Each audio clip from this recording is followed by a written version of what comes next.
is all about how and when to use personal loans. Now, as everybody knows, I am very anti-personal debt. My general advice is to people who are in debt is to make a plan to get out of debt as quickly as possible. You want to be able to shift your focus from paying down debt to actually creating more financial wealth and abundance for yourself. Now, as hard and fast as I like to be with that rule, I also understand that in life sometimes things just happen that are out of our control. Now, whether that be an unexpected medical or dental expense, or something that actually impacts, the running of your family, for example, the family car, carking it and needing to be upgraded. Things in life just happen, and the best thing we can do is accept the situation for what it is and come up with a great plan and strategy to rectify the situation and get us back on track with our lives again. Obviously, this can involve money, and if we don't have that money in savings in our life account to rely on, it means we need to borrow money, which often means taking out a personal loan. So when it comes to taking out a personal loan, you really want to make sure that you pick the right type of loan that suits your needs and requirements, and make sure that the loan is paid off as quickly as possible. I actually came across an amazing website which I'm going to show you in a second. But before I begin, I want to talk you through some important tips and ideas that you need to consider before applying for a personal loan. 1. Do a budget. You need to know exactly what you can afford to repay the loan. Also, by understanding what you can afford, you'll also be able to work out how quickly you can pay the loan off. 2. Make sure the loan is competitive. Shop around, see what other loan providers are offering and if it's competitive.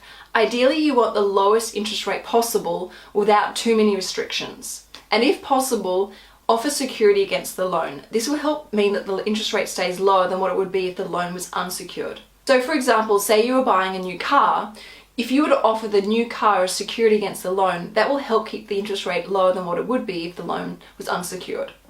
3. Insure. Obviously, if you were buying a new car, you would make sure it's properly insured.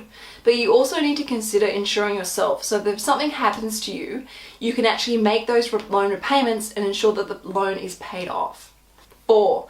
Flexible. Make sure the loan is flexible. You want to be able to make extra lump sum repayments towards the loan, or possibly increase your existing repayments against the loan. Remember, you want the loan paid off as fast as possible. My 5th and final tip for applying for a personal loan is to prioritize the debt. Pay it off as quickly as you possibly can so that you can return back to building more financial independence and abundance for yourself and your family. So to show you how this website works, I've used the example of upgrading a car.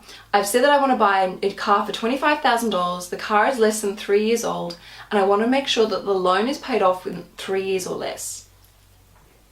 I've entered in the basic details here, and it's been able to show me that my loan repayments will be just under $800 per month if I want the loan paid off within 3 years. Then on top of that, it's actually able to show me what other personal loan providers are offering right now. Plus, it shows me how much money I will save by going ahead with the product they recommend here, which in this example is just under $3,000. Then to make things even easier, if I wanted to, I could go ahead and apply for the loan right here and now. So if you're in a situation right now where you need to apply for a personal loan, I cannot stress how important it is to make sure you pick the type of product that's right for you and to do your research. I'll make sure I include the link to this calculator so you can have a look and check it out yourself. And as always, if you have any questions about this video, please feel free to ask. So that's it for this video. As always, you can follow me on Instagram at Sugar Mama, and feel free to subscribe to the official Sugar Mama website. And I will